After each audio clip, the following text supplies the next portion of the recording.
Department of Justice to do our own public interface where we were required to host 2 listening sessions, and I think we've done over 25 as an organization between Northern and Southern California, including all the way down here, San Diego. So from Sacramento, the Bay, Oakland, to LA, Riverside, we've been making the rounds. I also am the vice chair of the Los Angeles Municipal Reparations Task Force. I was appointed by Mayor Garcetti, and I'm also the president of the National Assembly of American Slavery Descendants, and our #1 goal is reparations for persons who, for the descendants of persons who are enslaved in the United States. And so I'm gonna let my cohorts here, Chad and Marcus, introduce themselves, but we really are vested in this work, and we really thank you so much for being here today. Yeah, that was great. My name is Chad Brown. Reside in Los Angeles. We actually just got off the road here. Happy to be here. Thank you for this forum, Councilwoman. Thank you for all that you've been doing as a member of the State Task Force. Yeah, so as you heard Friday say, we are Coalition for a Just and Equitable California, CJEC. I got involved with CJEC back in late 2019, 2020. And we have been advocating around statewide reparations and reparative justice since then, so for nearly 4 years now. We were at the table in the rooms when AB 3121 was just in kind of the development phase. We recommended some language that you now see in AB 3121, specifically language around lineage specificity. We met with Dr. Weber's office. We should have Tiffany Quarles up here. Tiffany, raise your hand so people can recognize you. Because she's a superstar in the organization. She was able to get us in the room with Dr. Shirley Weber prior to AB 3121 officially being passed into law, but we advocated around that and brought some powerhouses to the table to help it get passed into law. And we've been working to raise awareness and bring this to our community and make sure that Black Americans, not only in California, but around this country, understand how monumental what is occurring here in California is, the implications for the rest of the country, and how to get involved. So, I echo Friday's sentiments about this is Saturday. You could have been anywhere, but you're here. You're in the right place. We came from LA to be here. This is the conversation that we need to be having in our communities. This is the conversation we need to be having in our homes, in our churches, everywhere that you go. You need to have reparations on your lips and be talking about what's happening here in California. Because, our brother Chris Lodson couldn't make it. He got caught up in some flight delays. But as he says, I'll echo his words, we are closer to reparations now than we have ever been in the history of this country. And we have to collectively understand that as a community. And we have to go out and be good ambassadors of reparations and reparative justice and the messaging that we need to take to folks that just haven't heard or are just coming into this knowledge. So thank you again for being here. It's so good to see the youth here, and I'm here for any questions. Thank you. All right, can you guys hear me? Chad and Friday pretty much said it all. My name is Marcus Champion, California native, California resident. Born in Inglewood, still live in Los Angeles, South Central to be specific. I've been in the reparations movement pretty much since 2019. I'm also a founding member of CJEC, Coalition for a Just and Equitable California. Founding member also of the National Assembly of American Slavery Descendants, Los Angeles. And just like Chad said, I've been involved with AB 3121 before it was actually legislation, throughout the legislation process, through the task force process. He's one of the authors, by the way. He's a humble dude. He's one of the authors. It was a team effort. But yeah, we're gonna see this through to the end. Like Chad said, we're as close as we've ever been. We're closer than we've ever been. And it's not a matter of if it will get done, it's just when it will get done. And so I want to thank everybody for being out here today. I appreciate everybody for being here because that means you care about this process. Hopefully some will get involved, but everybody will pay attention to it. And so thank you for having me today. Can I just ask that we as San Diego give our friends from LA a warm welcome with a hand clap and thank you for being here. Being in a part of this process before the bill's inception, but being at every single meeting for 2 days, all day, they have their own lives and families and things to take care of. It really is a major, major sacrifice that they have made, and I just wanted to recognize that. Thank you for that. But you know this is a full circle moment. Because we have a show called Politics in Black on YouTube, and Councilmember Montgomery Stepp was our first AB 3121 task force member to actually appear on our show. We only had to ask once. This is full circle. And they were like, you need to read this book, okay? and sent it to me. They sent me the book, and read it, and has been like such a guide through this process, along with so much other work that has been done. But I was really impressed because it is about the work and the substance, you know, and whether we agree on most issues, but whether we agree or disagree, it's important that we talk those out. And so that's really like confronting those things instead of kind of staying in our circles and, you know, saying, this is what we believe, we're not gonna do anything else with it. It really, the education piece has been so important for the entire state of California. So I just wanna recognize that. And so I don't know if you have any questions at this point. I'll just add for folks that are curious, that book is From Here to Equality, Reparations for Black Americans in the 21st Century by Dr. William Darity and A. Kirsten Mullen. It's essential reading to kind of get up to speed on the case for reparations and how we could actually go about implementing reparations. Absolutely. Okay, perfect. Thank you so much again, guys, for coming down from LA and gracing us with your presence and your knowledge. I know you guys have been super involved with all of the many hours, unpaid hours, of getting the work in the task force. This is the hard work. You really have to be passionate about this work to be doing it on a consistent basis and staying engaged and really trying to engage the community and being a part of what's going on. So again, thank you. So again, if you have any note cards that you want to question on, we're more than happy to grab them from you. Noah is actually going to run the mic if you guys don't feel comfortable with coming down to the microphone, but he will also have the mic, and we will keep this mic to my left, your right, down at the side here. If you would like to form a line or begin forming that line at this microphone, and then Noah will also, if you're unable to get up, then he will come and also run the mic. So our first question is regarding over-policing. This person asks, what can be done to release non-violent drug offenders, i.e. marijuana or RICO? Additionally, lack of wealth causes survival instinct to feed one's family. So again, that question is, what can be done to assist in the release of non-violent drug offenses like marijuana and RICO charges, where folks get just caught up just being around the wrong people at the wrong time, or having friends, right, with folks that may have gotten caught up in different things. I think they're just trying to explain that, as African Americans in our state struggle to find where they're going to find rent, where they're going to, pay their bills or have food, survival instincts kick in, and they have to ultimately take care of their families. So what can we do for folks who are in our criminal legal system with drug offenses, non-violent drug offenses? I know there's a lot to say on this. I'll start and be brief and then turn it over to my esteemed colleagues.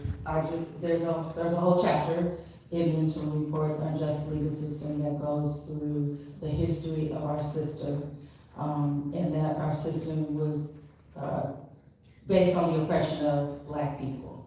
And so there's a big part of it is, yes, releasing people. We have to do those things in the interim, but I always raise this question, even when I was working at the ACLU on bail reform, that once people are released, there's a bunch of systems that just do not allow them to participate in society. And so that is part of bringing the additional recommendations so that we can have a holistic approach of healing. But there has to be an acknowledgement that our system was built on putting Black folks in jail for free labor, right? That's what it is about, and that's also the core of why we need reparations. Because when we're talking about the economic situation, of course, when you start at the negative 100 line and you're racing for folks that are already ahead, you need to be able to catch up, and that is economically, we have to do that work. And so all of this is extremely important to fixing our unjust legal system, but it is housing, it is Black business, it's trying to get a job, everything that we say a person needs to do to contribute to our society, we are not allowing people who are released to do those things. And so we have to correct that entire system. So for the person who asked the question, we are in an interesting time. We know the task force is coming to a conclusion within months, right? Within 60 days, the task force will conclude unless Senator Bradford's legislation moves forward, in which case the task force would be assembled for another 12 months, which would take us into next summer. And this is where we really need the voice of the public. And so this is the time when the recommendations came out, I think the last two task force meetings. There are things that were presented by experts during this process that did not necessarily become recommendations. But this is the time when the recommendations do start coming out, that we are tracking the legislators that are actually writing these reparative pieces of legislation. And it's important that if the recommendations, let's say, that come out from the task force are not strong enough, this is when, the citizens of San Diego, citizens of Los Angeles, and Oakland and everywhere else where we reside, where we then have to collectively put pressure on our legislators to say, hey, you know what? The language doesn't do enough. We need it to do more. This is the time to get your churches together. This is the time to get your school boards together. There's over-policing in our educational systems and institutions by local PD. It's important to not just ask a question in a forum here, but to actually hold the legislators responsible for putting forward the reparative legislation in a way that gets the desired goal. So that's how I'm going to answer the question. Yeah, I don't have much else to add on top of that. I would just say that the power in this movement has always been self-advocacy. And, that's what you see when you see us around with CJ t-shirts. We are just advocating our own community's best interest. So part of what I would love to see is something that we've been advocating for since the beginning of the task force, was the communication strategy that got this messaging inside the walls of the prisons. So our incarcerated, we're 6% of the population in California, but we're nearly 40% of the incarcerated population. Our people are inside those walls. They need to know what's happening because this directly impacts them, this directly affects them. And so to the brother's question about, the nonviolent offenders and how do we help our folks inside? My first place to start is we gotta let them know what's happening. They have to understand what's going on so they can then start having the conversations inside. And Friday, to her credit, has gone inside. And Chair Moore, it was Chair Camilla Moore and I. Yeah, the chair of the task force have gone inside, taking this message to our brothers and sisters that are locked down right now. So I would tell you, if you have family, you got brothers, sisters, cousins, uncles, mothers, fathers, sons, daughters, whoever that has been touched by this system, you need to be talking to them about what you hear here. You need to tell them about the reparations movement in California, and we need to be spreading this by word of mouth, because what I know is once we all understand the debt that's owed to us, and we all understand how you have a personal responsibility to self-advocate, because this impacts you. Our brothers and sisters locked down will understand that same message, and it'll start bubbling it up behind those walls. And that's, for me, ultimately how we get the justice that the question gets at, is we have to become aware, we have to become self-advocates, we have to become, intelligent and armed self-advocates, and we have to collectively push for things like releasing our brothers and sisters that have been touched by this unjust system, and understanding that the over-policing and the mass incarceration of our communities is a wealth transfer. That is the broader society stealing resources from our community, and understanding the impact that has not only on you, but your children and your grandchildren and generations to come. So I always go back to awareness and education. So that's my answer. No, they said it all. And I will just add one more thing, because Camila Moore and I did go into, I think we went to Lancaster, and we spoke to prisoners, and we were able to actually bring some of their thoughts back to the task force. One of the things that I talked about in public comment was the fact that the incarcerated population actually has these tablets that allow them a certain level of access, but one of the things that they cannot access are state-run websites, including the Department of Justice's website that talks about everything happening on the task force. So we have this whole thing going, and we say, okay, we're going to comport to international law, which also mandates that the harmed get to participate in their repair, but we've got a whole class of people who meet the beneficiary standard, but they have no way to communicate with the actual task force. And so those are the kinds of things that where you have families that are impacted who are inside, that's when you kind of get them to rally, you use that inside-outside system so that their voices can be heard. Yeah. Absolutely. Let's start here, and we'll alternate on the mic for those who want to ask direct questions. Good afternoon. My name is Kenya Taylor. I'm the NAACP San Diego branch president, but I'm also a licensed marriage and family therapist. I was looking at section, I believe it's 12, dealing with mental health, neglect, and physical health issues. And I was wondering why there's not a bigger emphasis on trauma. Because when we think about educational issues, that's trauma. When we think about housing, that's trauma. When we think about environmental racism, that's trauma. When we think about the prisons, incarceration, re-entry programs, that's trauma. When we think about the therapists that are to work with people who've been incarcerated, and they tell them, you have to come here at 3 o'clock in the afternoon and lose your job. As a therapist, I can speak on this, but that's more trauma. So I was wondering why the word harm was used instead of trauma or abuse, because the severity is trauma.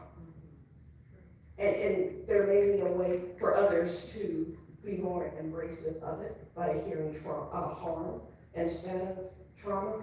But it just seems like when I look at that section and flip through the book, looked online, it took until almost 500 pages to really start talking about trauma. And trauma is what kills us early. Any thoughts on that? That's a good point, and I can definitely take it back and review that. We did kind of split up the chapters based on some of our expertise, and there may be more technical reasons why the specific word wasn't used, and so I can't necessarily speak on that because I haven't asked the question, right? But it's a good point, and I can certainly take it back. I thank you for that. Trauma and the traumas that we as a people have experienced generation after generation in this country is at the forefront of the National Assembly of American Slavery Descendants. And so thank you for the work that you do and for bringing that into the awareness here. CJAC is an aggressive little engine. And one of the things that we have done after reading the recommendations that did come out from the task force, we redlined their existing recommendations to make sure that the beneficiary class is who the language went to specifically in their recommendations. But we also came out and wrote additional recommendations that we did not see And some of them are in that mental health space, but particularly through the education system. And making sure that there is trauma, almost like trauma-informed sort of care happening to our K through 12 population. And we wrote those kinds of recommendations. And I would just say at this point, if you, particularly with your field, have the ability to send written comment in while we still are in this period, please take the time to do that. The email, I should know it, and I don't. But I think it's behind you. We can get It's it right on the screen. See there? I love it. Let it come together. Yeah. But take the time to actually send the email. And that particular chapter, I believe it was Dr. Grills, that was her area. So I would encourage you not to just email the general email, but try to email Dr. Cheryl Grills directly to give that, wow, you know, we're in the last days, but this is the time to do it. So I guess I'll say, and this is just my opinion, I don't think it's necessarily a ignoring of the trauma of each individual situation, because I think there's a consensus that that interim report is full of trauma that we've endured since we've been here. I think the word usage of harm versus trauma has more to do from the legal standpoint of what specifically are you here to get something for? And so the harm is what you're looking at. You know, because trauma, while trauma is a thing for all of us, it's the degrees of it are individualized. So my trauma is not gonna be like your trauma, but the harm is a general thing that you're seeking recompense for. So I think that's why you have that word usage in there like that. That makes sense. Y'all see why he was an author? It's like, that makes sense just because there's, you and great work you're doing that. Thank you, that's an excellent question. So let's go to the left here, and then for sake of time, because I know we have actually a lot of questions, can you go through maybe top three folks responding, just so we can get to everybody's question, but definitely appreciate all of the valuable feedback and of course, all the wonderful questions that are coming in. Go ahead. Yeah, I think my questions are quick. Hi, my name is Chelsea. I just want to say thank you to the council member and our staff for having this event and for y'all coming down to share this information with us. My two quick questions. So one is, my family's from the Caribbean. My first thought was like, currently we have U.S. territories, such as Virgin Islands, Puerto Rico, where slavery happened. And so I quickly looked up those dates of when we acquired those territories as the U.S. and it's after that period that you stated in the eligibility. So I'm just curious if you could just clarify how U.S. territory or U.S. is being defined in the eligibility and what the conversation has been around that and like involving Caribbean territories. And then my second quick question is are these reparations solely addressing the government's role, or are these also an attempt to address harms done by corporations, unions, other non-government organizations? I'll take the last one first. Good to see you, Chelsea. So we have the power to subpoena through the statute, and we were trying to use that. In the beginning, we had talked about using that for corporations to get quite a bit of information that we have not received yet. And so, yes, these recommendations are going to the legislature, but there may be recommendations that prohibit or promote some behavior from corporations that could be a part of a reparations package, right? So, great question, and I agree that this was, insurance companies, banks, all of it, all were contributors to the harm of persons who were enslaved, right? We understand that and know that. It is also, there are some other parameters that we've had to work with within the state of California. So that's sort of a general answer to your question. There's an acknowledgement, there's subpoena power. We have done that work, but we had the 2 years to sunset. So we'll see what comes of some of that work, that additional subpoena work. I will turn the other question over Before I just say, with regard to the eligibility requirement, I stated the language in the presentation, but I had a few reasons why I was a part of the 5. It was very close for votes, a very tough conversation. It comes up in every meeting that we have, and rightfully so, we have to work through that, right? We have to continue to talk about that, but there were reasons with regard to the framework of AB 3121 and the language and the spirit of the law, which the author, Dr. Weber, came back and talked to us about, that were reasons why I voted the way I did, in addition to the restrictions that we have in California with regard to Prop 209. I just really want this to be legally sound, because we're going to face a lot of challenges. And so those were 2 reasons for the lineage-based argument. And you know, I have also a moral reason in my personal beliefs, but also those are backed up by the legal reasons why I voted the way that I did. And I know that we can go into that later.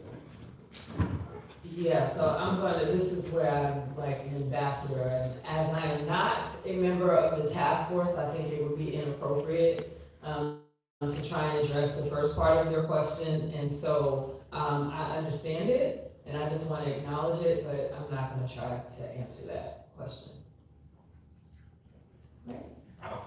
I would just say, we have to get comfortable with Black Americans getting something specific. And we have to get comfortable with the idea of a specific harm to a specific people. Now, that's not to diminish the harms that were done to other peoples around the globe.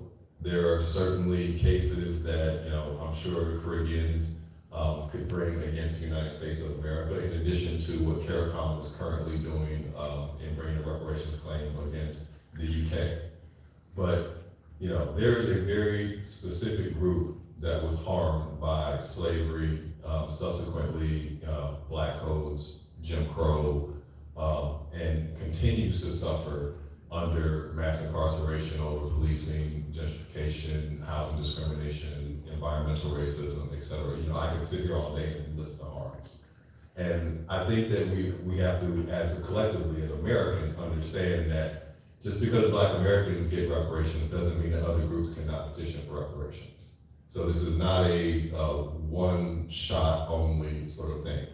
And we also have to recognize that when Black Americans in this country find justice, that tends to spill over to other groups. And we see that reflected in the results of the Civil Rights Movement, right? Where out of that movement came the Immigration Act, which led to a lot of the Black immigration that has occurred since the 60s, ramping up in the 80s.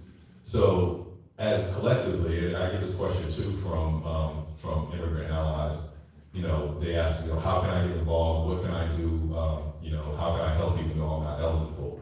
And my answer to that is always be a supporter, be a fighter and fight specifically for the people that are owed. And what you will see is that as we bring justice to the fore, justice will come to the fore for all other groups. So that's sort of my answer to those questions, is that, it's okay to be specific and understand that being specific actually benefits the general. Thank you so much. And for context, I just placed the specific language that the task force voted on back in March 2022, just so that you all have that additional context of what specifically lineage-based means as we're talking through reparations and who qualify. I'll go ahead and take a written question and then we'll flash back over to my right. So the question is, has the task force looked at models for reparations in places like Evanston or in countries like Australia? That's a great question. Yes. We have had many panelists come to us during the course of these last 2 years, 2-day, 8-hour hearings. One of them was from Evanston. And what we have to parse out is what is actually reparations and what is not, according to the definition that the statute has given us. And we believe that well, I believe that we have tried our best to do that. And there's still a question about Evanston, period, about whether, that was actually a reparatory program, and, well, and it's a program, right? We're looking for like the change, we know, y'all know, I put forward all kinds of programs at the city, but programs don't necessarily produce the type of change, monumental, transformative change that we are talking about, right? And so I will continue to do those in the short term, but we're all supposed to be equal in this country, and the programs they're never gonna get us there where we need to be.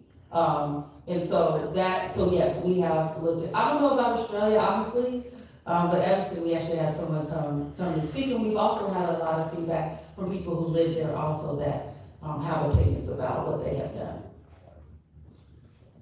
Yeah, I like the way you worded that. And I think, what there were people brought in, even I think the city of Los Angeles presented I presented at the hearings because there was an active approach by the California State Task Force to hear about other reparations programs at the municipal levels within the state as well as external applications, and those things become important, and I think they become important for the public to really hone in and define what would be appropriate repair. As Evanston is the second municipal action. Rosewood, Florida was the first municipal action, and we saw like the descendants having access to higher education. That was the first sort of municipal action, and Evanston was the second municipal action in the United States. And one thing, for me, even as a commissioner, as the city of Los Angeles, and I'm sort of in a similar position, right? You guys are at the state level, we're at the city level, trying to figure out the budgeting part of things. Where does the money come from for the actual programming? I think it's important, and I'll say this because I have the microphone and the stage in this moment, but it's really, really important to find a pathway to fund reparations properly, whether it's at the state level of California, or in my case, with the city of Los Angeles, because Evanston was underfunded. They literally had to go back and try and figure out more money because COVID came in, which no one in this country would have expected. But COVID came in, it shut down their growth in the cannabis industry. Their projections fell short. And as someone, who I'm an accountant by trade, you have to really project, and you make assumptions when you make projections, but you also have to have a cushion just in case your assumptions are wrong. And I think that the state has actually done a respectable job. It's at this legislative part, and I can't emphasize that enough, because the cameras are going to kind of go away once these bills hit the state legislature. The cameras are going to go away, which means it becomes important for you all to talk to your legislators. What's going on? Which bills are coming up? Where's the money coming from?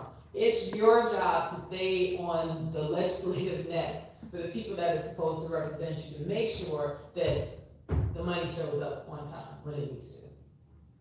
Yeah, I'll be super brief because I don't know, Mark, if you have anything, because, we all sort of have become, reparations scholars, PhDs over the last couple of years, right? Studying different reparations efforts, looking, because I firmly believe you can learn what works and what to do, and you can learn what doesn't work and what not to do.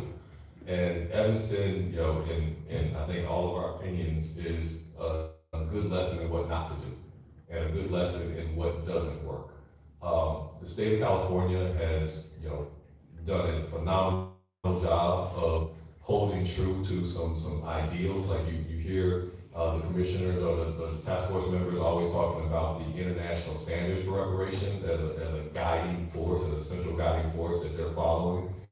And that's the right model. If you look at the history of reparations and what has actually worked, if you look at Japanese internment reparations, you look at Holocaust reparations, the international model is the appropriate guide. And the state of California has done an excellent job. This task force has done an excellent job. This councilwoman has done an excellent job of making sure that we have that as our North Star. and truly speaking to what reparations and reparations justice should be.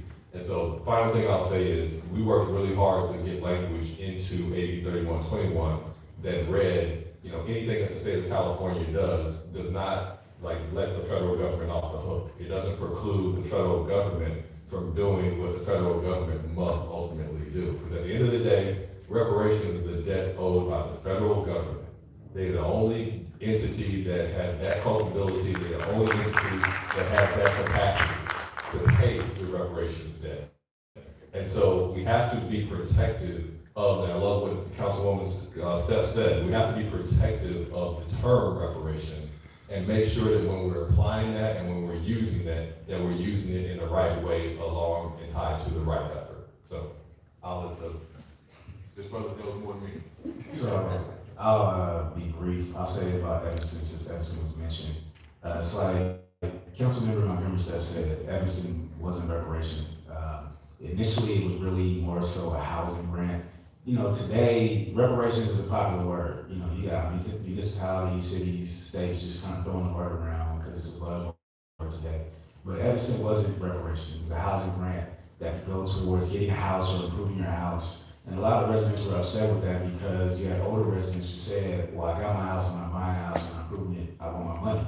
But they wouldn't get it directly. And so it wasn't until people started fighting it and petitioning to get the money directly that some folks have received the money directly as direct cash payments. But I think to this day, something like 16, 17 people, something like that, have got money. It's been over a year and a half, probably 2 years since the program was instituted. So on its face, it's not reparations, but we can just say that these days because that's what people do, but it's not reparations. I have to shout out our programs here in San Diego. Urban League has one specifically for Black first-time home buyers that have given funding to probably over 50 people. I never call that reparations. I support the program, but I haven't called it that. So just, we're doing our work in San Diego here too, but calling it kind of what I think it should be called. Yep. Any other question? Thank you. Darwin Fishman, Racial Justice Coalition, San Diego, and thank you, People's Councilmember Montgomery Steph, for putting this together and continuing to do this work. I just wanted to say two quick things real quickly. One is I just wanted to acknowledge our elders and our ancestors that have worked on reparations. And I've got a real education, as you know, when I went to the East Coast in DC. So I just wanted to acknowledge John Conyers in the space, HR 40, the many years that Congressional Black Caucus and many members were pushing on the national level and really giving me an extraordinary education about it, that really strong movement. And I'm so glad to see it now, the work that's been done in California and carrying on that legacy. With that, I wanted to say that didn't get a chance to do personal testimony, but I know a lot of us born and raised in Cali have it. Mine, just real quick, is a part about, just one piece would be about the housing. And we always, my brother and I always talked about this on an abstract level, about the fact that when our parents bought a house in East Davis, and that's the only place they could go because we could buy a house because of the laws and black folks not being able to buy homes in the 1960s. We knew that when our parents passed away, being able to sell it, that would not be the same as our peers or friends that lived in other parts of Davis. Sure enough, that came true. And it was extraordinary, the amount, almost $1 million more some of our friends would be able to sell their houses because we were literally in East Davis by the railroad tracks. With that, the last thing I just wanted to say and ask about is, of course, because I see already the conservative attacks on this, is what kind of budget, what kind of strategy is going to be done to get out this narrative, especially like this thing about trying to have us go down these rabbit holes about arguing about California not having slavery. And I'm just curious, like the plan that's going to be to address this. Like, is there going to be actual like state money put out there to put out this and be able to explain, what it's about? I'm just curious. Yeah, thanks. We need you to comment at our next meeting. Yes, please make a comment. Yes. This is as hard as being and fulfilling, but as hard as being on this task force has been, this is like the easy part. Like the hard part is going to be talking to the legislators and refuting that narrative that because it's so simplistic and a lot of people are upset and already have been conditioned to believe what they believe about Black people, it's so easy to do. I would just say I'll take that feedback back to the task force, because as a task force member, I'm trying to. So yes, thank you for that, and it is absolutely true, and we're gonna need all hands on deck, as has been said, because this, as hard as it has been the easy part. Me taking this thing through our system is gonna be very hard. Yeah, when you chime in, okay. I'm not a task force member, so I'll just speak my mind here. We have not done enough. The task force has not done enough. The DOJ, the Punch Center has not done enough to raise awareness and to push the message. That's the bottom line. You're absolutely right. Right-wing conservative media and some liberal media have already started attacking this process. And unfortunately, the first time a lot of people are hearing about what's happening in California, it's with misinformation. That's their first exposure. And so, to your point, please make that comment. We continue to push for a stronger communications plan from the task force. Member Steph has been extremely supportive of that. This is in no way an indictment on her, but we need to do more. But what we have also learned in this process is that they're not going to do it just because we say we need to do more. We got to show up. We got to be visible. We have to be vocal. We have to be self-advocating, once again, for better communications. Because you know, as I know, not enough people in this room should be full. It should be standing room only. Right? And that's been the difficulty from the very beginning. Because again, we're just average, everyday Black folks. Nobody up here has $1 million. We don't have nonprofits backing us up. We don't have a bunch of grant money funding us. We're doing this out of our own pockets, out of our own passion, but we're no different from anybody sitting out here in the audience. This is something that we all have to take up the mantle on. We all have to be self-advocating in our own spaces and bringing this message out. Because if the task force isn't going to do it, who's going to do it? And I'll just add this, Reparations Task Force at doj.ca.gov. This does not help your question, but in the position that I am of a national organization, we have other people come to us, other folks in different parts of the country who, their city, state, whatever, is starting a reparations task force. And Steve Jack is in a very unique position because we have membership that helped, write language into the actual bill with Dr. Shirley Weber. And so we take everything that we learn into other spaces. A bill that I hope you all will see come out will be coming out of the New York State Legislature with Assemblywoman Nikki Lucas, who is the Brooklyn representative, and being originally from Brooklyn, New York myself, I'm glad to see Brooklyn represent. Always get that in. But we took what we learned from California and in New York's bill, there's actually an educational component where the state will have to fund to make sure that the information properly gets through the state. So just know that California led this movement. We know as California goes, the nation goes, but the nation's already going, sir. Yes, thank you so much. And as context, I will add, if I may, that in the most recent meeting, there was a presentation about the public education piece that will come from, as a recommendation from the task force, that lives in the meeting documents from the March 3rd and 4th meeting. And there, as this task force sunsets, there will be two professors up in, I think they teach at Berkeley, who will be building out like a public education piece. The task force is still talking about what that will look like and how these individuals were chosen and all of those things. But please, as they mentioned, they need your public comment to continue that work. So thank you. We'll go to my left here. First off, I'd like to say I appreciate everyone that's sitting up here.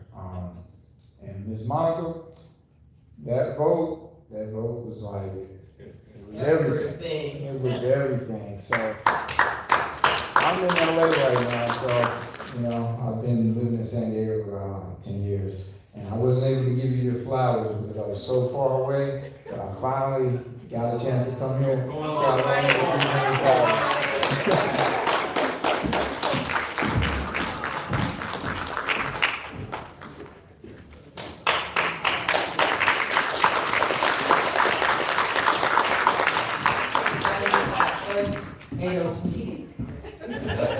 Years ago. And my question, I'm not sure if anyone will be able to answer it, but when we actually get our reparations, I know there is a lot of mental health in our community, like, and homelessness.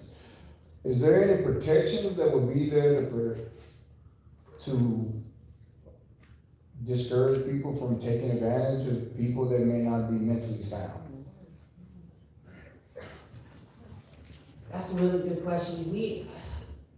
I don't know if we talked about this offline or within a task force meeting, but that has been brought up. It was brought up through public comment in the context of a home selling process where someone was taken advantage of, and they compared that to what could happen if we were to receive some, compensation, how folks will be there to take advantage of people. So I don't know how the current, California consumer laws are. I think for me, that was something that I would want the agency, the Freedmen Bureau agency to look at, because we do have laws, but the reason for the agency is to protect this particular group of people.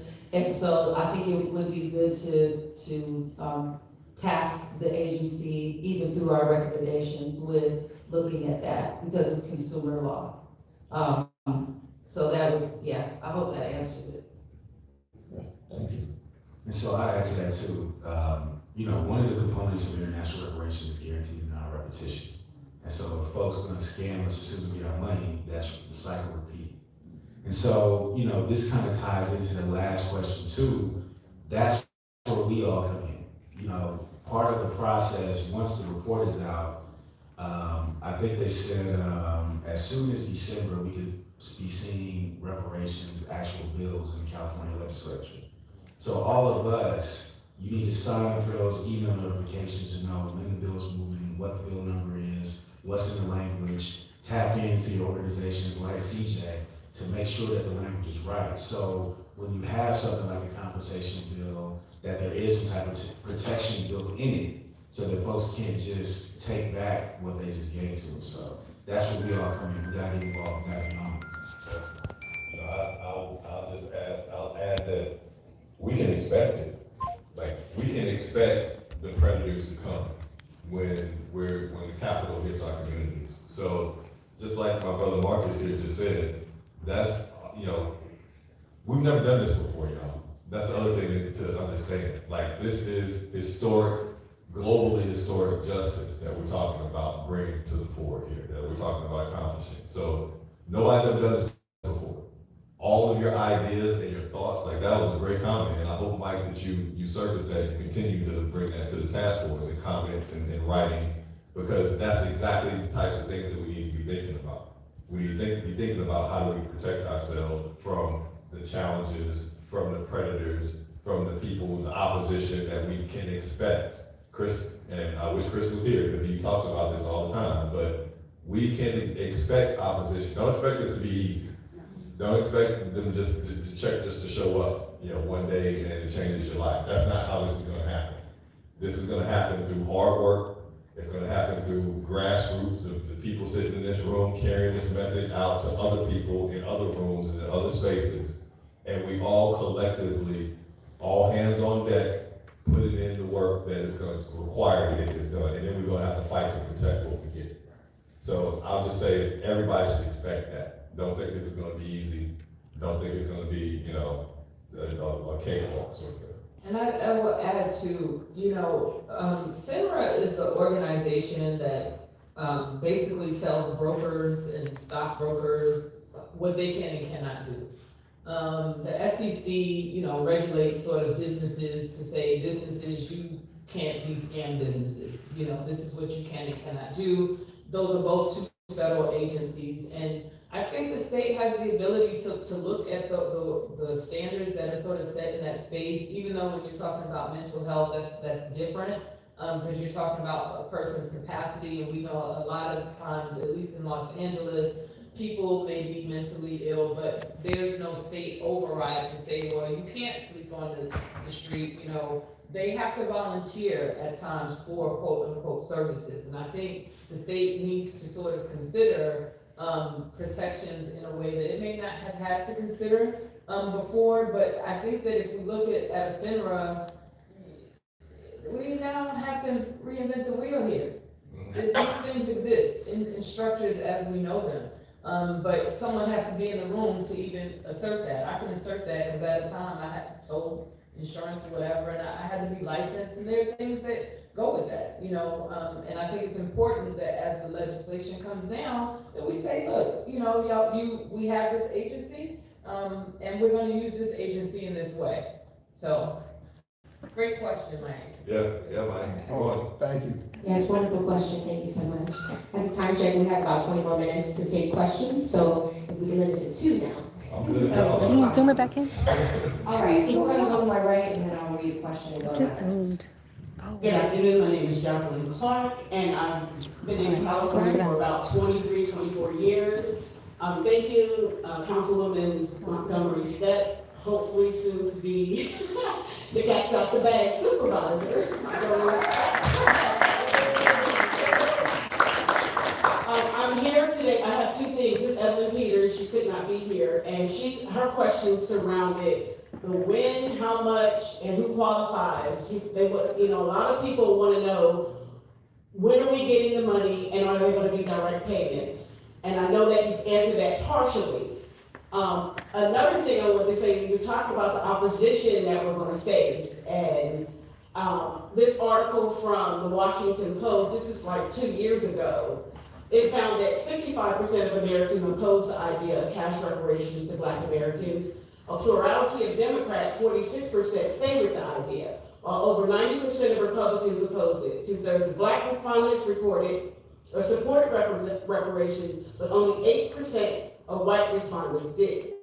So this is a couple of years ago. So right now where we are, what we're faced with is after the report gets turned in, and the work that we have to do with our legislators is going to be the most hardest, in my opinion, because we don't really know who is who for the Black community.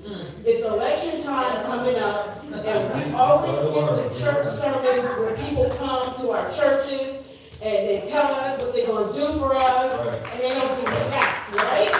So now this is the time where we can say, if you are not publicly speaking up and saying that reparations are necessary and Black people qualify for them, those qualify, then you can't have our vote. Yeah. I don't want any more of our Black leaders who have the influence and who have the ear of their Democratic folks and the Republican folks speaking on behalf of me and other people who are not at the table. If you're not going to tell them folks, speak up on reparations and support reparations when it comes to your table, please don't tell us that we should vote for these people. Right. Please don't tell us that we should support these people.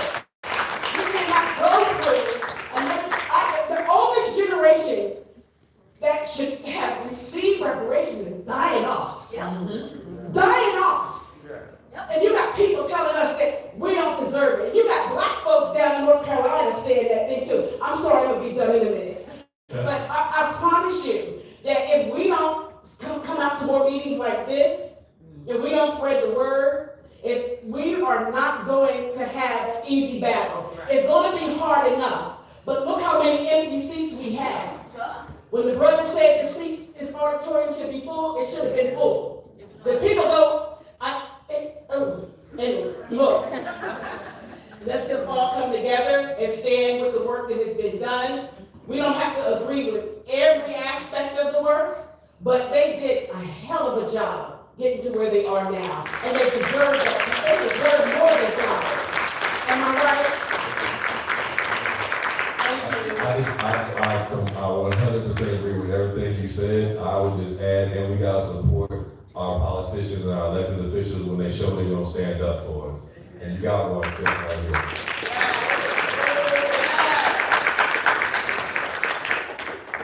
So the second part of your question, that's what hinges on the first part. We don't know when or how much or if, right? It will be, but we don't know.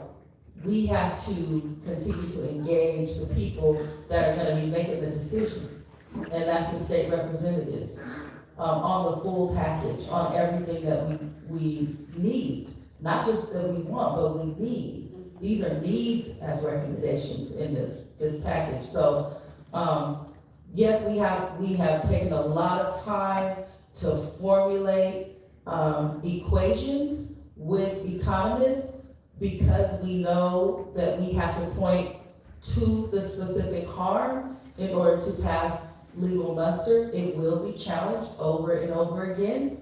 But it is gonna be, as you have heard from the panelists, it really is a people's movement, and the people will move the needle on this. Because if we allow it to get dormant and behind closed doors, we lose behind closed doors.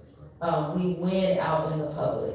And there are so many people that just have been uneducated about this, that if we really sit down and talk to them, they will understand how important it is for all of us to move forward with reparations for the eligible class that we have decided on as a task force. So we can't get so specific about the when and the why and the how, because we do have to push the people to vote for this.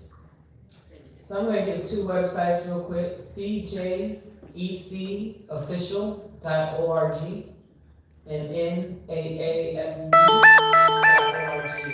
Those are obviously CJEC's website and National Assembly of American Slavery Descendants websites. We are the people who stay engaged, and so I would implore all of you in this room, if you're serious about this, just to follow us on social media. We talk about everything, all day, every day. And so you will be informed if you follow those two orgs. Say it again. Sure, CJEC, official, as in that's the official website, .org, and NAASD.org. I don't know, you guys got flyers? We have flyers. We might have some flyers here that you can pick up as well. QR codes where you can connect with us. And then I want to answer a question too about the how much part. You know, I'm not gonna say no numbers. I don't know who in here. You know, Daily Mail say I said $1 trillion or something. But if you look at the economist team and final report, the economist team will have their section in the final report. So there are 5 areas of harm, and they've done calculations on, or estimated calculations on 3 of those areas. And so while the task force themselves hasn't put out an official number, that kind of gives you a good idea as to where we'll go. But again, that gets back to the legislation part, because the economists will have their recommendations, but we gotta stay on their bumpers and say like, nah, you're not gonna give me $50, like, I want my money. So we gotta be on it. And we have to thank the folks from the Japanese internment who came and they were expert witnesses, because they were quite transparent in their process. And they talked about the $25,000 that they kind of came up with. There was no, team of economists that had researched the actual harms, and many people lost the full values of their homes and the value in community that you can't put a actual dollar figure to. But they kind of just settled in a way on that amount. And I think that the task force has done a good job by having the experts and the economists. These are, my God, the economists of economists are like the dream team. When they said Dr. Kramer and Dr. Darity were going to be on the same team, that's when I knew, like, this is the dream team. And so we are in capable and very good hands in terms of backing up those determinations, and we just have to stay the course. Yeah, and I'll say just one final thing to you, sister. Direct cash payments have always been part of it. We never varied from that, we never deviated from that. Reparations is not reparations without the compensation part, and the compensation has to be direct cash to our community. Since, I'm sorry, Ariel, since the 5 categories were brought up, I'll mention them again. Unjust property takings, if they occurred, I think we went back to 1850 in our last vote, but here it says 1920 to the present. Devaluation of a black business from 1900 to the present. Housing discrimination and houselessness from 1937 to the present, I believe. Mass incarceration and over-policing, 1970 to the present, and health harms from 1900 to the present. And that's where we can find the most information. So if you've experienced harm and you're part of the eligibility class within those timeframes, then we will break that down as far as the number that is owed. And just to further clarify, the present was defined as the date the bill was enacted, which was September 1st, 2020. So I'll go to a written question really quick. The question is, how will the genealogy be recorded? And how do you find the appropriate families who qualify for reparations based on that genealogical component, lineage-based reparations component? So I'll just add, I'll say something real quick and then I'll let the other panelists chime in. As far as genealogy goes, understand that us not having our full genealogy, not being able to trace your full family tree is not our fault. It's what was done to us.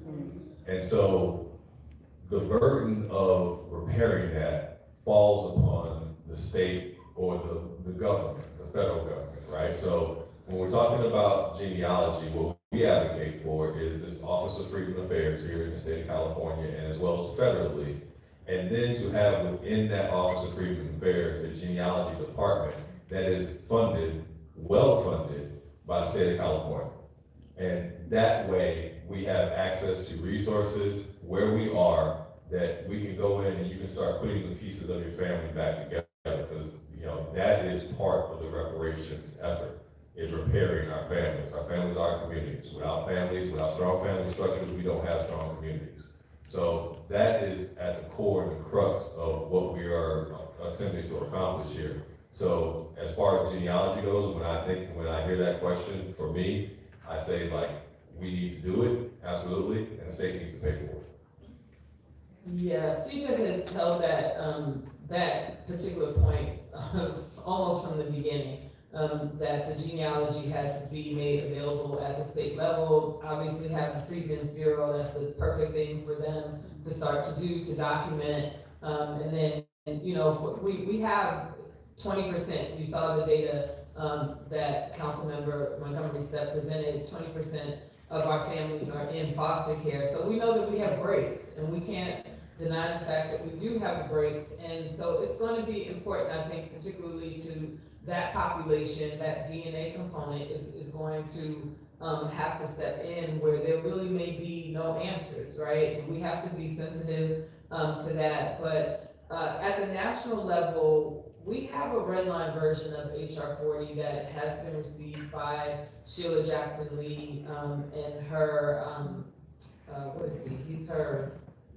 legislative director, Keenan, I think Keenan's last name, I forget what Keenan's last name is, Keenan Keller. And at the federal level, we've asked for a Department of Genealogy to be part of HR 40 because we, as an organization, as members of Coalition for a Just and Equitable California, really believe that the genealogy component is very important. It's important because it's part of our harm, and it's to repair the harm that was, as Chad said, done to us. Thank you so much for your answers. I just want to time check that we have around 10 minutes, so we may only be able to take 2 more folks live questions. Everybody. Yeah, I'm here all night. Traffic not go down to about 6. Let's go here. Yes. And then please make your questions quick and we'll make our. My name is Yvette Portermore. I'm a genealogist and a public historian. And you can already answer my question, but I didn't want to sit down. So standing up here this long, have the certification through BCG, and then some of us are degree and everything in between. And then when we look at the what is it called? The DAR, they have individuals that, just like myself, like working on our own, that actually do the genealogical work. And so I was just wondering how we can become qualified to, do the work for the community. That was question number one. And then the other question was because I think it was partially answered. I myself I'm adopted myself. And and I did my genealogy before we even had DNA, found my birth family and everything. The thing is that our birth records are sealed in the state of California, so will this give us the opportunity to get our birth records unsealed? I think it should. I 110% think it should. That's something I think that we wrote in a recommendation about, because we have to be sensitive to our community and we understand it. So I would say that we have to, and I also would encourage you to shoot an email, to the task force based on your field and expertise, because the one thing we know that the state would do is create a licensing fee for you to be a certified genealogist in order to do this reparations work. Like, I don't even think they're gonna blink and miss that opportunity to create a licensing sort of component to that. So I definitely think that that's something that you're gonna see coming down the pipeline. And if you have recommendations of what that should look like, please email that in. Yeah, Friday said exactly what was on my mind. Great answer. I would also just say, in general, the reparations project, we gotta be thinking in terms of a big government federal program, multi-trillion dollars, multi-year. Those jobs should be us. So when we think about who should be doing genealogy, that should be us. When we think about who should be administering throughout the Office of Freedmen Affairs, that should be us. Reparations should be creating jobs, and we should be telling them how to create those jobs in our community. So I agree 100% with Friday. You have that expertise. Let the task force know, let the DOJ know, let the state of California know what the requirements should be and how they should implement. Yes, thank you.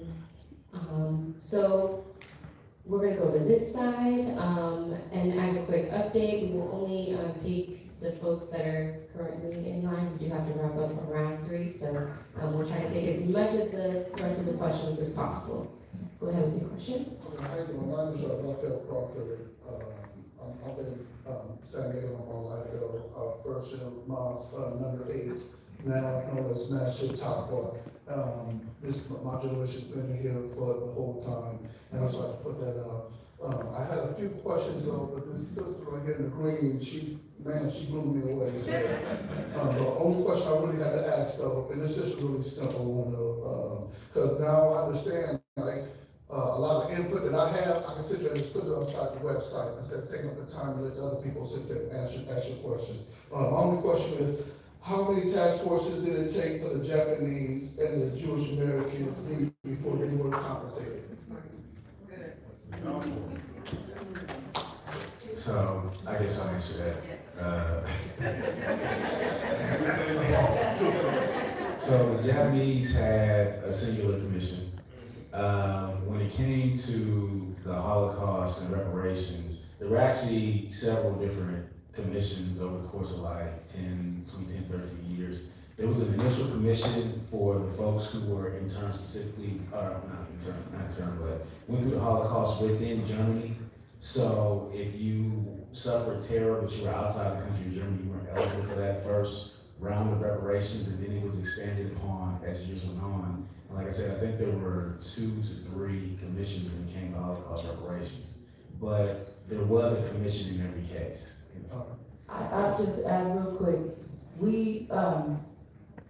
process is important, but it has not worked for Black people in America for so long. So there is a resistance to process, but process exists for a reason. And so we have to make it work for us as it does most others.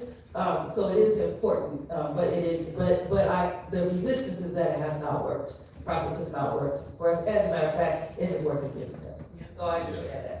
And I want to say, brother, we all share the same sentiment, because, the spirit of that question is why we gotta study this, right? We know what was done to us, we know they owe us, let's get them the pay, right? But the councilwoman is absolutely right. We also know they're gonna challenge anything that we want to do. So we have to have our I's dotted and our T's crossed, and we gotta be buttoned up. And the study process that California has put forward is one of the most significant processes that we've had since the Kerner Commission in the 60s. So, to your point, what's happening here in California, this is the study. Then when we go to the federal government, they don't have to study that much anymore, right? We've done the legwork for them. So we should be transmitting the final report from this state and what comes out of the state of California to the federal government and saying, we've done the work for you. All we need from you now is legislation. So I hear you, brother, 100%. We agree with you. And Dr. Weber was intentional with that. That's how she intended for the 83121 legislation to go. Absolutely. Thank you so much for your question. I'll take the question to my left. Hello, good afternoon, everybody. My name is Ralph Johnson. I am a healthcare worker and a conscious music artist. First off, I'd like to thank the task force, everyone here, everyone listening. This is truly a historic event, and I see nothing but good things happening. To be honest, I'm not really too used to this political thing. I really got started with the Bruce's Beach. And when I started doing some more researching, and then reparations and Shirley Weber, and I'm the number 7 of 8 children. We're all born and raised in California. Talked to my older sisters and brothers. My older sister went to San Diego State with Shirley Weber. Shirley Weber, my sister, and the students, they protested San Diego State for the first Black Studies Union. And they picketed, they did all of this and that. My sister said that all of the instructors called each and every one of the students' moms and dads and told them they couldn't come to school, but long story short, they got the Black Studies going, so all thanks and praises to Shirley Weber. I have 2 quick questions, and it has to do with eligibility. The first one is, are people who are born here and then they left, I have brothers and sisters in DC, Portland, Texas, will they be eligible for reparations also? And I think that's probably a yes, I'm thinking. And then number 2 is along with being able to confirm your lineage, your census and all of that, backtracking real quick, I talked to one of my sisters in DC about... I just want to make sure, I'm sorry. I just want to make sure we get to the question. So. I'm sorry? I just want to make sure we get to all the questions. Sure. A few minutes. Okay, and the second question is, along with being able to confirm the lineage, the census, and all of that, would it be a good idea that Californians require a birth certificate? Just so with the first question, and my brain is foggy, but I do believe that based on those 5 different harms, atrocities that were listed in those timeframes, that if you experience harm during any part of that, then you would be eligible even if you don't live in California now. But I have to fact check myself. We talked about that extensively at our last meeting, and we were going back and forth on that. And to your other question about the birth certificates, we're getting the level of detail which shows how awesome our folks are is really in a governmental process involved in like the administrative regulations of an agency or the like.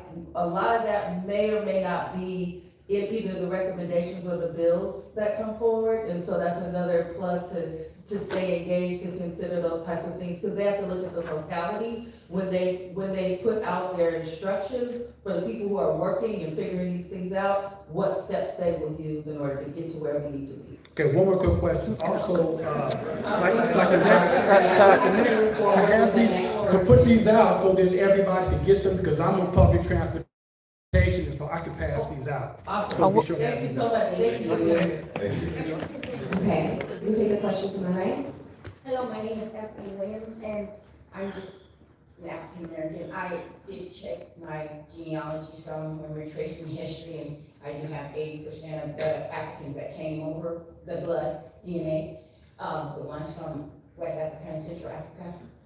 And I just wanted to say that I want to know, will I be able to not claim being black? Because my mom told me that her grandma told her that being black, they claim that we're black to dehumanize us. And if you look in the dictionary, it's not a good thing. It's really not a good thing. And also, some states, even California, have stopped putting the ethnicity on driver's license and birth certificates.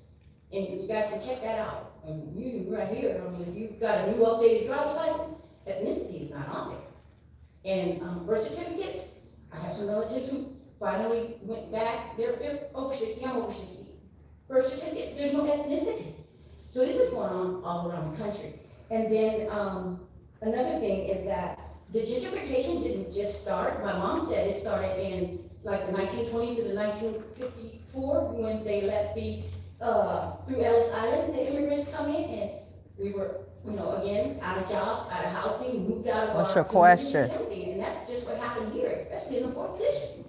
I mean, so gentrification is a part of the whole damaging of everything. And not only that, they're talking about the US dollar. Do you know how weak it is? I'm sorry, ma'am. Do you have a specific question that you want them to answer? You're saying the US dollar, but the United States government, federal government, the Treasury, they're considering digital money for us. Well, thank you so much for, your comments. I'll allow them to answer your first question, which I believe was specifically to the lineage standard. So I'll go ahead and let them answer. So number one thing to remember about AB 312 in this process is that it is lineage based. So we're not talking about race, we're not talking about quote unquote black, okay? The second thing, you're absolutely correct in my opinion, is that black and white are constructs that were created to uplift and to depress different groups, right? But will it be changed? I mean, I'm getting to it. So right now, the Office of Management and Budget is reconsidering their special, their Directive 15, which sets racial and ethnicity standards at the federal level. So if you did not know that, right now the OMB, the Federal Office of Management and Budget, which determines the standards for race and ethnicity for administration and reporting of federal programs, they are currently reviewing how they classify the quote-unquote black African American community. So we are unique in the fact that we have been lumped in as not having a specific ethnicity, but just being a race, just a straight black race. Because we were colored. Absolutely. After slavery, we were Negro. Absolutely. We were black. It was all to just dehumanize us. And that is what makes lineage so important. Because we cannot use the definitions that they have put upon us, because then they tell us you can't repair the damage that we did based on race, right? And so that's why we have to be hyper-focused on lineage. Things like genealogy, the questions earlier, are so important. That is the constitutional, that is the legal way that we get to the repair that rightfully due to us. So I 100% agree. No. I'm so sorry, No. ma'am. We actually have to move on to the next question. I'm so sorry, ma'am. So I don't know anything about that, but the other thing I will add is SB 189 is a piece of legislation drafted by the governor himself. It's something called a trailer bill, where he kind of picks up a bunch of things that he is interested in. And section 14 of SB 189, for the first time in really America's history, the category for descendants of persons enslaved in the United States is its own ethnic category. And that is no light feat. Yeah. And the fact that the governor did that, and then within a 12-month window, we have the OMB doing a look back, and the OMB hasn't done such a look back since, whatever 25 years ago is, I don't know what year that was, but that's the last time, that the federal government actually took public response, with regards to race and ethnicity. But again, you all are living in a forward-thinking state. And the fact that California has opened up those choices, particularly for students and in employment, I expect to see the state move in that direction in terms of data collection long term. Thank you so much. So I just ask that you please keep a shorter question. Short answers. We'll take you to, and we'll have one additional person, but go ahead with your question, please. Yes, my name is Akil Amin, and I've been a permanent resident of San Diego since 1970. I'm also with the masjid on Imperial. And I would just represent very briefly in my person. First of all, we know that our reparations began and our damage when we got on the first slave ship. Yes. So it's not just what happened subsequent to that. And as a result of that, everything else happened, and it's not, we came as a group, we've been damaged as a group, and we know we have individual damages in between, but we have to look at the broader concept of reparations, which means to repair, and we need to repair our whole community. Now the question is funding. You mentioned funding. Was this money, whatever form it comes in, whatever form reparations come, would it be with public funds, or would this be with funds that does not involve taxpayers' money? Because essentially, we're taxpayers. And to use money that we've been funded into the system is like paying for our own reparations. So the funding, whatever form it comes in, should not involve any public funding that comes from the pockets of the taxpayers. Yeah. So I'll just say first off, we should be tax exempt. Yes. We should be tax exempt. But to your question, the funding will come from some of the same places the government finds funding for Ukrainians. From the same places the government finds funding for COVID-19 relief. Taxpayers. No, they printed. No, They your taxes printed. did not go up with COVID relief funds. No, they were printed it. distributed. Your taxes did not go up. Your taxes did not go up with relief from Ukrainians. This government, it has the money. A printing And so office. I agree with you that we should not be funding our own repair. That is a very valid point. But I also think we have to be careful when we say where's the money gonna come from, like this government's broke. We have to understand, this government has the money to pay us and without raising our taxes as well. So I hear you on we should not be funding our own repair, but generally speaking, we don't get surveys on where the government spends money, whether it's the federal government or the state of California. I don't have a problem with funding my repair. I don't have a problem with funding my grandmother, who's 94 years old and still alive, and her repair, because she picked peanuts down in North Carolina. And the Cotton family for the congressman who's a Cotton, the black Cottons are buried in the same graveyard that my family's buried in down in Scotland Neck, North Carolina. And they were slave holders, the Cotton family, with the Cotton who's in Congress from Arkansas. He's from North Carolina. I don't have a problem funding our repair. Regardless, this is a very personal response, but because as reparationists, we largely have been self-funded, I don't have a problem funding our repair. And I think that we as a collective need to, Chad said be careful, but we need to be conscious of the things that we will and will not put our money to. And I 110% will put my taxpayer dollars up for the repair of the descendant community in the United States of America. Part of the recommendation is that, at least for the state of California, what we could receive for compensation is taxes. it's just asking a full question, but. Go ahead with your question. Okay, I'm Gaio Davis, local from San Diego. I'm gonna cut to the chase and get straight to it, okay? Can we get a listing of legislator contacts? They could probably be posted on like CJEC and Reparation Task Force websites or social media. You know, that way people can, you know who to call, so we can push this effort in passing these reparations, make it a little more easier for people who aren't like computer literate, you know, just kind of promulgate the information. And then my second question is, regarding compensation, can we get a lump sum, you know, and then stagger it out over the individual recipient's life expectancy? You know, because our life expectancy is, I don't know, somewhere around, for a male, black male, what, about 70 or something like that. And, you know, if they give us a lump sum up front, that way we don't expire before they pay the rest of our reparations. You know, can we get that estimate of the remainder of the lump sum? And that's just two questions I have for you. So I'll answer the first question real quick.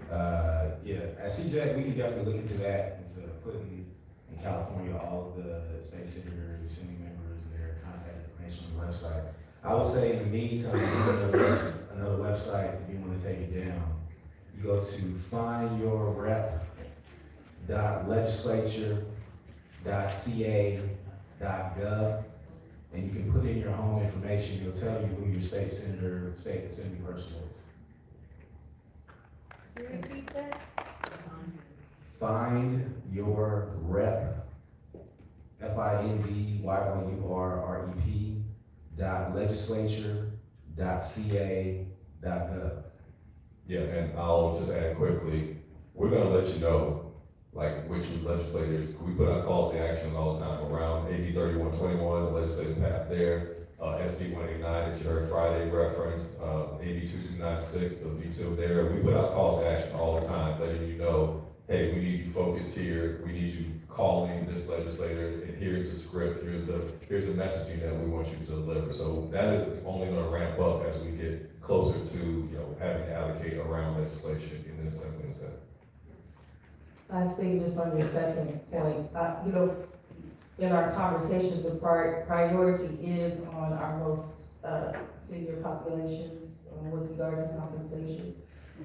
That is all, you know, that's when the budget issues are gonna come, and so figuring out how to roll it out is still, it has to be, we don't know yet, but we have special consideration for the most senior generation, especially because of the harms conversation that we're having. But we've also heard about those who are incarcerated here, foster children, our vulnerable populations.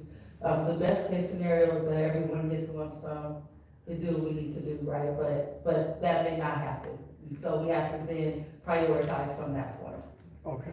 I'm gonna lean in on this accounting degree of mine. Actuaries are a thing. Actuaries work for the federal government and help Social Security determine life expectancy. Black men have the shortest life expectancy of all populations in the United States. So I think, again, the website, we have it behind us here, but Reparations Task Force at doj.ca.gov, that's when you email and you say, we need actuary tables that make sense, and we need payouts that make sense. We gotta speak the language that we know people speak. Thank you guys, appreciate you. Thank you so much. We have one final question under the top. Good afternoon, my name is Edgar Chavez, and I have a comment and not a question. I am Native American. I'm from the Chickasaw tribe. And I totally support everything that you do. And please do not let this go. Because look at what has happened to us. And I can almost say that everyone here is of indigenous background. I don't know your tribe, but you also have a part of our tribes as well.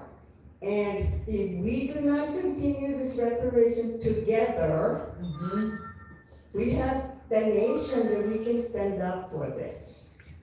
And I hope that you are also talking to all of our nations so that we can all walk together. And don't let anybody take our oil and our water and our gold, all of our resources, because it belongs to all of us. So thank you so very much, Councilmember, for always educating us. I follow Dr. Weber on this project, so I'm on social media and all that kind of stuff. So I do really respect all of you for bringing this information to our community. And I am involved with the libraries, and I would hope that this book is in every single library in the state of California and throughout the nation. Thank you. Absolutely. Well, thank you everyone for your questions and for sitting this long. I know that it was a really long conversation, but a much needed conversation, and we do appreciate you coming out. I just want to give a round of applause to our panelists. And all of the knowledge is amazing. And again, thank you all so much for asking your questions. I just wanted to give a final round to the panelists to give some closing remarks. And we'll start with the councilmember. We need you. It's just beginning. This will be a process that will take us, it will take allies, it will take education, but we're farther than we've ever been. So we just have to continue and be unified. If we don't unify on anything else, we need to unify on this. All right, and Ms. Alita, thank you for coming and supporting from the Chickasaw Nation. I have indigenous heritage too from the Shinnecock Nation, which is out in the Hamptons in New York. Although I am not a tribal national member, I want to make that plain. There's a lot to learn from the indigenous experience in this fight, and it's very, very encouraging to see you here standing in support with us. It is through coalition. It is through people seeing our humanity. It is through people understanding that Isaiah Dickerson and Callie House were alive and had 400,000 former enslaved people fighting and petitioning to our Congress through Reconstruction, and they were denied a pension. And then that pension movement, that ex-slave pension movement ended in 1933, and then in 1935, our government issued the Social Security Act and purposely leaves out domesticated workers and farm workers, which were predominantly our Black people. My grandmother and great-grandmother both were domestics and factory workers at different points in time. And it's important for us to understand these little nuances to our history as human beings, but as a nation, so that when the African American story is centered, that we have people like Alita standing up for us and really being full-chested with their level of support for us. And that's what we're going to need to get the legislation through at the state level. And so I just encourage you all to take what you learn here, again, back to your church homes, your home, your sister friends, your sister circle, bros night for NFL, whatever it is that you do. Take this conversation back, because it's an important one, and we appreciate you and your time and your thoughtfulness in being here with us today. Thank you so much. KJ pretty much said it all. Everything. I started by saying, this movement is about self-advocacy. That's what it is. Like, don't think just because we sitting up here on microphones, we're any different from any of y'all, right? We were Black folks, everyday Black folks, that found each other, that had a common interest and a common love for our people, and we saw the issues. We saw this happening in our communities. I'm from Jackson, Mississippi. I live in Los Angeles, but I'm from Jackson, Mississippi. And so that grounds me everywhere I go. Everywhere I go, I'm fighting for Jackson. Here in California, I'm fighting for Jackson. So we have to understand that what we do here, it has implications, will resonate throughout this country. Reparations are happening. We also as a community need to understand this is real. This is very, very real, and we are closer than we have ever been. And so what I want to hear, where I want to get to is exactly what Friday said. When I'm walking through the grocery store and I see a brother and sister talking about reparations, when I'm sitting in the barbershop and we're not talking about the playoffs, we're talking about reparations. When that's the common conversation in our households, when you sitting in church and the preacher's up there and he's preaching the gospel of reparations. That's what we have to get to as a people. And so I hope that everybody leaves this room excited and energized about where we are in history, because you're sitting at a moment in history that we've never seen before. We've never been here before. We are closer than we've ever been to actually getting justice for our people here in the country that we built. And that should be exciting to you, it should be exciting to your parents, it should be exciting to your kids, your neighbors, anybody that's got this lineage. You need to understand and know about this and be excited and have reparations on your lips everywhere you go. So I say that everywhere I go, and I'll end with that.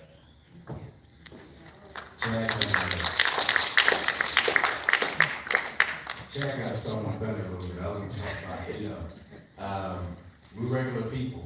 Like, I testified for the task force last March, and one of the things I said is that, I don't do this professionally. I think besides Councilmember Montgomery staff, none of us do it professionally. We're not politicos. We just decided, we gotta get involved some way, somehow. And this idea of reparations has been around forever, but I think for all of us, it just kind of clicked at the same time. And, the man of faith, and, I feel like God's leading us, and God is in this, He's been in this, because the wins that we've been getting, like, there's no reason why we should be getting these wins we've been getting all this time, but we do, and we continue to.